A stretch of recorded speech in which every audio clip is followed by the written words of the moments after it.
Hi, welcome to another edition of 26 Minutes with. We're with our guest today, who's just a longtime colleague, actually, and friend.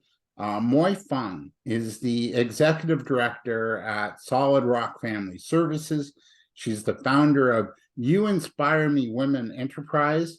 And for almost 2 decades, Moy has been creating social change through entrepreneurship with a focus on the education and empowerment of men, women, and youth, with a focus on minoritized,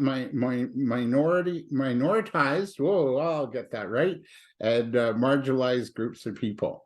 Moy is a mom, an author, a coach, a social advocate who believes that while advocating for change of societal factors that create limitations for many, major setbacks are often rooted in the emotional turmoil from intergenerational or childhood trauma and toxic experiences. How true is that? Our last show, Moy, we talked. Our guest was Rachel Thompson, and we talked about trauma and its impact. So, good timing. So Absolutely. it's for this reason that Moy is committed to creating brands that facilitate mindset training, emotional wellness, and personal growth. Moy is also the founder of Pray for the Men Global, a social cause organization that provides support specifically for men to equip them for their roles in society, and Mind Your Business Brother, a platform intended to increase awareness and address the rising mental health challenges among Black men. So without further ado, I'm overjoyed to have Moy as our guest. Moy, welcome. Good day to you. Good morning, wherever you are watching or listening. Good evening. Um, I think I want to start with this. What you've done 20 years of this sort of social type work in a business. Who instilled the notion of service to others in you, Moy? Who was it that instilled that? Good You know, morning, David. First of all, can I just say thank you so much for having me? It's an absolute privilege to be speaking with you today, David, because we go way back, right? We go way back. You used to train me way back in the day on sales and marketing. And I've always been so impressed by your just the work that you do and you keep going, David. So thank you so much for the work that you do. Thank you for the impact that you're also making within the community, and thank you so much for inviting me as a guest on your show. So I until wanted I wanted to say that first and foremost. But you asked about who instilled that sort of passion or desire to meet the social needs of individuals. yeah. Um, I'm going to be very honest with you today, just in terms of um, I do believe that just in growing up in childhood, there were many things that I personally felt as though I was lacking. I had a great family, by the way, but we really want to be that change that we want to see in this world. And I think ultimately that was this has been my journey. It's being cognizant of the deficiencies that we face as individuals, as Black people, even, right? So as human beings, as Black people, and then understanding that, if not me, then who, right? Mhm. And really wanting to create solutions for some of the social problems that do exist.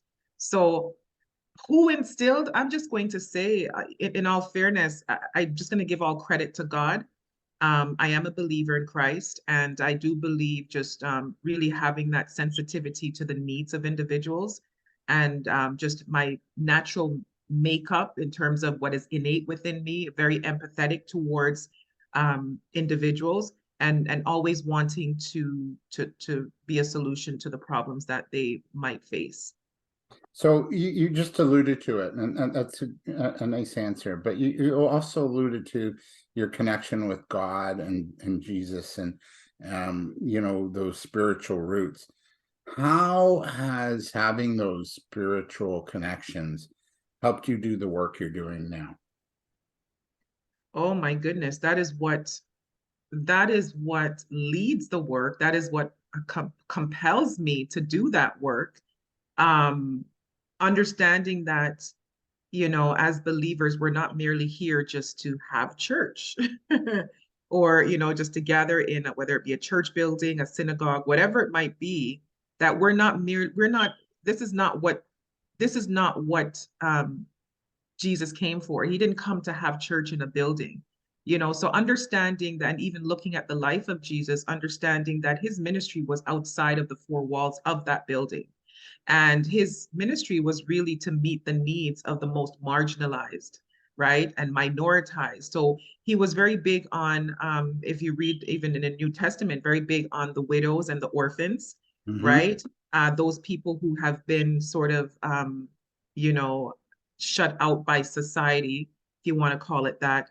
He was really big. So he came for the lost. And I do believe that God has given me that heart to care for the lost, to deeply care for the lost, whether it be on an emotional level, a spiritual level, a physical level, even. God has given me that sort of innate desire to really help people to thrive beyond their circumstances. Yeah, and so what I'm hearing too in that is that, you know, your spirituality, your life overall, you're driven by purpose. You're living what we call a purposeful life. So my next question is does making an impact drive you, or does money drive you? I think you know the answer to that one. But certainly it's making an impact. I mean, my views on money is quite simple. It's definitely a tool to be used to, you know, to be able to survive in this world, to buy food, to pay your mortgage, have a roof over your head, that sort of thing. Um, but there's no amount of money or fame or love even that can ever compare to making a social impact and really creating change, lasting change in the lives of people who are downtrodden, people who are emotionally distressed, people who are depressed, people who have just been beaten up by life. There's no amount of money that can ever, ever, ever replace my desire, that my need and desire to really make a change in the lives of those individuals. Yeah, nicely said. You know, I forgot to introduce our show. You know what it is? We're doing this on a holiday Friday for those that are watching or listening. And and so I think we're both a little sleepy today. I know I am a little sleepy today. So if you are listening to 26 Minutes with, it's the show that talks about leadership, change agents, people that are making an impact, and those courageous souls who are not afraid to stand up and do what's right. And with us is Moy Fung, and we're talking about, you know, her impact in our community.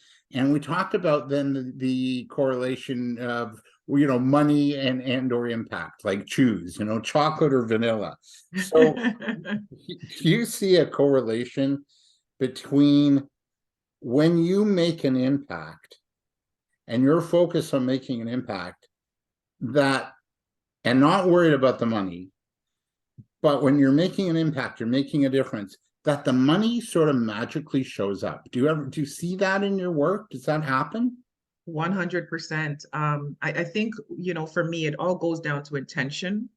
It all boils down to intention in the sense that I believe that as individuals, it's great to aspire to do things. It's great to have ambitious goals. Um, but to me, again, it boils down to intention. What is your need for that? Is it for me? Is it for money or fame? You know, is your desire to, you know, start a business? Is it because you want to be seen, you know, in a certain way? Or is it because you truly want to make an impact? I think oh gosh, I hope I'm answering the question You're doing according really well. accordingly, but can you just repeat the last part again, please? Well, do you find, like, you know, that there's a correlation when you're focused more on making an impact and doing your work, Mhm. that the money shows up magically? Yes, yes. Okay, good. That was the And aspect. how would So you explain that? You know, like, And I think for me, I'm not, everyone is different, but I know for me, from my faith in God allows me to believe that when your intentions are pure, then God takes care of you. If your intentions or your heart is in the wrong place and you're just simply chasing after fame and fortune, it's like you reap what you sow ultimately, right? So if you sow into good things and with a good heart, I believe that the financial rewards will certainly come. So it's not to say that, your intention is for money or your mind is set on money, but when your mind is set in the right place, your heart is in the right place to do the right thing to really impact the lives of others, God takes care of you. That's how I see it. Yeah, and I tend to agree. Yeah. And I've worked with so many entrepreneurs, you included, over the years. And I always laugh when somebody, gets into business for the money, and it's like, uh, you're choosing the wrong profession. It's nice, but I think the more of an impact you make, the more money you make. And all the teachers, and the success teachers and coaches say the same thing. It's like, I think it was, who was it? Zig Ziglar used to say, "Oh, I got somebody at the door on this holiday." But Zig Ziglar used to say, if you help others, you're going to be rewarded for that, right? So if your mission is to help others, you're going to be rewarded for that. Absolutely. Absolutely. You've worked with various groups, Moy, as we read in the bio at the start. And I'm really curious about one group in particular, and that's the work you do with men. Well, why men? Um, I always say this and I laugh because you might find it funny, right? Because I love men. I mean, Oh, I love women too. I don't find I love women, so what the heck? Exactly, right? So, um, you know what? I think from my own unique circumstances and also what I was seeing in the media. So the work that I started doing with men, it started pretty much when the pandemic was happening, so in 2020. And it was what I was seeing that was happening through the media, what was happening in the US. Our dear brother George Floyd, who had been Mhm. murdered on television. And so there were those things, but then there were also things that I was seeing just within my own network. It was seeing men who were living seemingly normal lives, but they somehow God allowed me to see that they had been struggling internally. They were struggling to maintain healthy relationships, maintain their position as fathers, as husbands, and being cognizant of those issues that men don't often talk about. I really, really, really, really wanted to do something about it. I am also a mother to three sons. So I do believe I have no girls. I'm a mother to three sons. I've had relationships with men, I was with their father and had my fair share of tumultuous, circumstances with them as well. And with that being said, I really just wanted to make an impact in that area because I understand that men are built a little bit differently. I also understand that the unfavorable circumstances that I encountered with men, that I was able to sort of dissect and understand that I can't take those things personal. It's not about me. It's not because I'm a bad person. It's not because of anything like that. Um, it's because these men are truly struggling internally. And because they don't talk about their feelings as many of us women would do, I really, really wanted to kind of create that atmosphere, that environment where men can feel safe in speaking up about their situation, about what they were struggling with, because men need to be healed. They need to be healed from their childhood traumas. They need to be healed from the internal struggles that they face that they often don't talk about. There are things, there are fears, there are, thoughts of inadequacies or feelings of inadequacy, right? There's all these different deficiencies that they face internally and they don't voice it, they don't express it. So what happens? That often is reflected in their behaviors because they're frustrated internally and they feel like they don't have an outlet to let it out. They don't feel safe. Often that might look like anger. It might even look like abuse, emotional or even physical abuse. It might look like depression. The increase in suicidal rates have also increased among men. While more women will attempt suicide, more men will actually commit suicide. So there's a real issue. There's a real social issue that I think we all need to pay attention to. Um, and I certainly wanted to be someone that God could use in that area to help to create change in that area.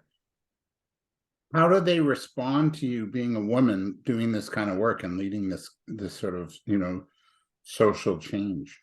It's been incredible. It has been incredible. I've had men and women reach out to me to say thank you for the work that you're doing.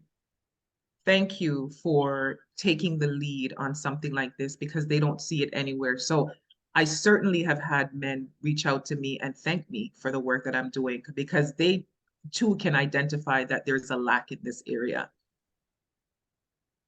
And what's the outcome? What have you seen? Like, what healing have you seen with maybe one or two cases that you want to just share that comes to mind? Because you're right, like what I think we're tough on men, and I think men are tough on themselves, and also tough on men.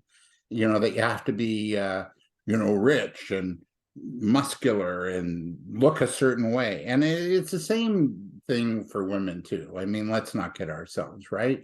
Maybe not the rich stuff, but we've been conditioned to believe that you're right, we're not good enough, from an early age. And then the social conditioning is, you're not enough. It's just like, you're not enough. If you don't have this, you're not enough. If you don't have that, you're not enough. So what are some success stories that you've seen in terms of transformation of the men that you're working with? Very simply, David, and thank you so much for sharing that. And you're so right in saying that.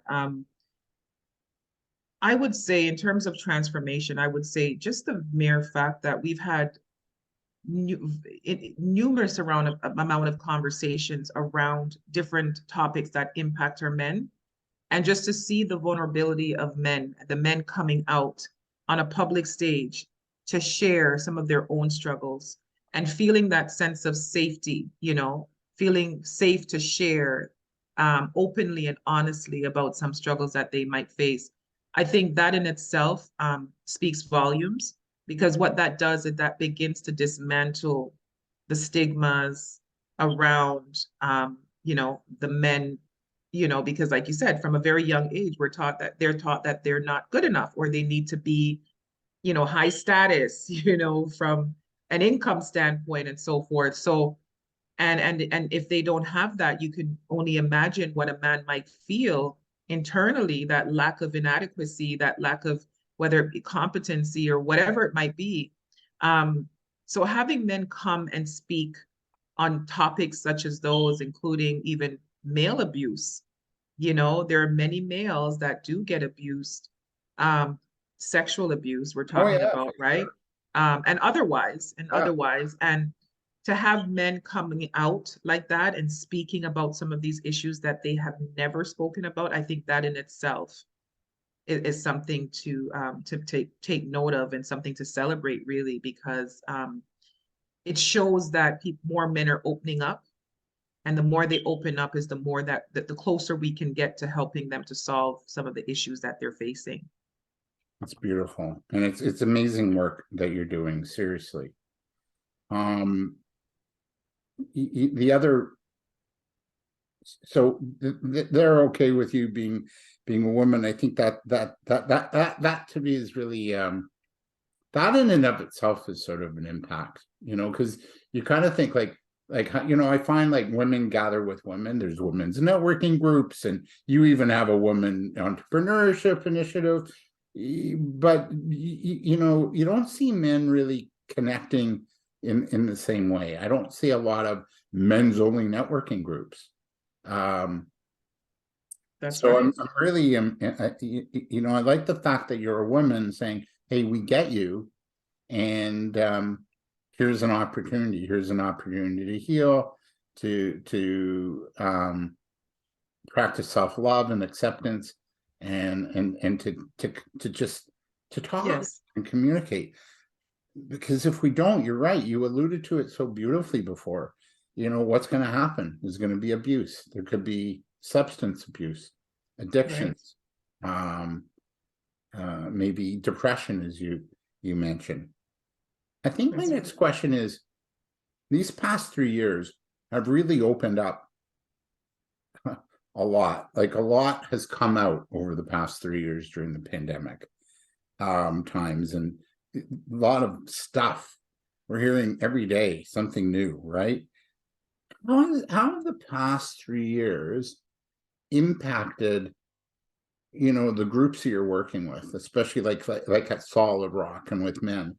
What have been some of the impacts? Because I feel like the past 3 years, we've gone through like a collective trauma in how we live, how we work, how we survive, basically.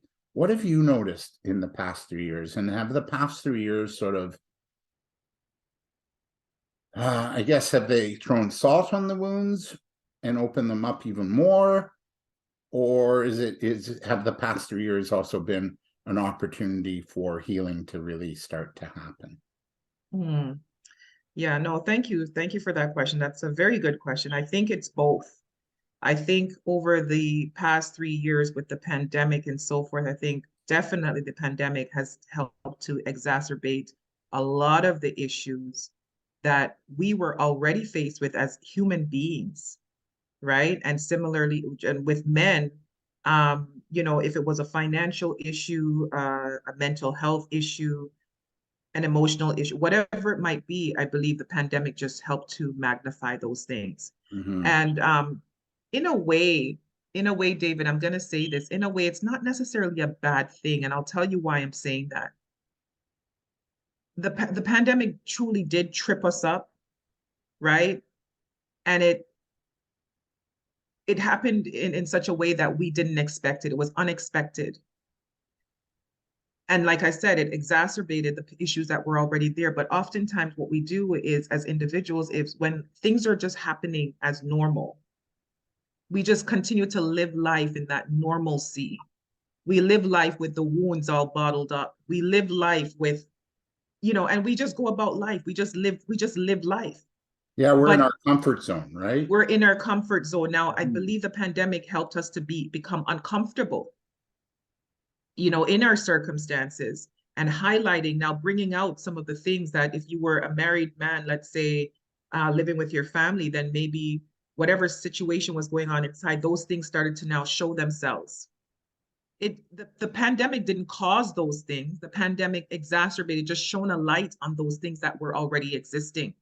And I think if we are conscious enough and we are introspective enough and reflective enough and truly want to live a life of freedom and wholeness, I think that would just, I think that those things should create a level of like a call to action to say, okay, this is happening within me.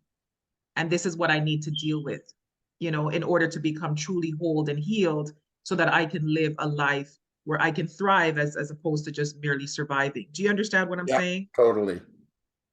So I truly do believe that while the pandemic, sort of brought certain things out, exacerbated certain issues, it's not necessarily a bad thing because we need to come face to face with the issues that what we have so that we can actually make a difference in those areas. Yes.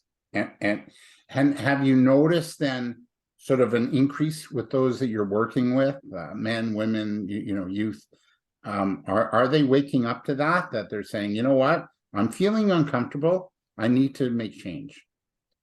Yes, certainly. I do for certain. So stats will show that it's not just through the pandemic, but stats has shown that there's definitely an increase in like suicide and mental illness and all of these different things. But I think along with the increase also comes the awareness of what is happening, awareness of self and awareness of what is happening outside in the world. And that has caused a lot of people to sort of take action, to say that I no longer want to live like this, that I want to become better, whether it be on a financial level, a mental wellness level, a wellness level. Many people have started these, these different things where they start juicing and doing all the, these health, living more healthy lives Mhm. as a result of the pandemic, right? We were given extra time, so most people weren't going out to work and so forth, so we had time on our hands to really take care of ourselves, and people did that. Many people did that. Yeah, you're right. And also new ways of making income too. That's That right. we've been forced to do that as well. Many people have found themselves during the pandemic, believe it or not. Yeah, Hmm. you said found themselves, and it's funny you say that. A few years ago, I worked with the city of Toronto running an entrepreneur program for people on social assistance. And one of my participants just posted on LinkedIn rather, earlier this week, that she just graduated um, with her law degree in a certain sector, like I think it's entertainment law. And I went, wow, good for you. Like you found yourself over the last 3 years, Hmm. because she was going through struggles trying to figure out, her business idea was doing events. And, well, we know what happened to events 3 years ago. Yes, Right? that's right. They all moved here online. Yeah. Yeah, so you're right. I think it's given people an opportunity to look within, take the challenge of, making change and finding their true selves, the true version of themselves. Yes, absolutely. We're flush out of time for the 26 minutes, but I have more questions for you. So for those listening or watching, I do post this on YouTube, but um, just the audio only. And for those with us, we're going to have a deeper dive version. So stay tuned to that next. But before we do, if you don't want to do the deeper dive, Moy, where do we reach you to learn more and to work with you? Thank you for that. I think LinkedIn is a great platform. I can be found on LinkedIn. So Moy Fung and on LinkedIn. I think that is great because it has also the links to the website. I do have an organization, not for profit, Solid Rock Family Services. You can get links to Pray for the Men Global, our mental health sort of platform as well, which is Mind Your Business Brother. There will be some upcoming events where that is concerned, and also podcasting. We're going to have the conversation much more often. So we plan to take that to a podcasting platform on YouTube as well. So look for me on LinkedIn. I think that's a great place. I'm also on most social media platforms. Moy Fung, I think simply, yeah, it's just Moy Okay, Fung. Thank you. we'll find you. If not, Yes. come to me and I'll direct you because we're this is great. So for those watching, listening, stay with us. We're going to come back with a deeper dive next here on 26 Minutes With. It's been a joy having you, Moy, for this segment. And stay with us and join us on the deeper dive version. See you in a bit.